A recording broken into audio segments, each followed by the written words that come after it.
Hi, my name is Tom Eister, and I'm going to be working on this 2016 Acura RDX, and I'm going to show how to remove these visors because they're a little tricky.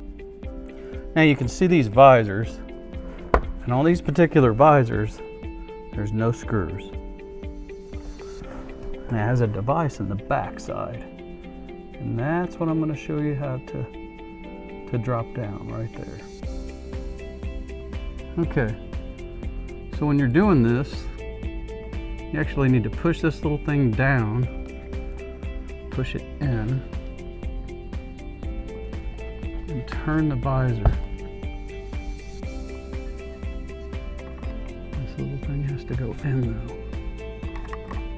So get this, push it in, like that, and turn the visor. Okay, there it is. Then drop it down.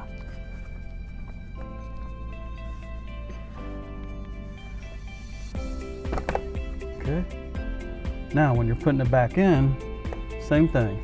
Put the visor up and just turn the visor until you hear it click. Okay, that's it. That's all there is to it.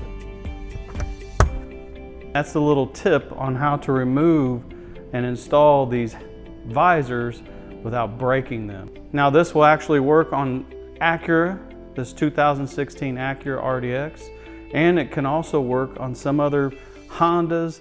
They're constructed about the exact same way, and you want to use the same procedure in order to drop those down and put them back in.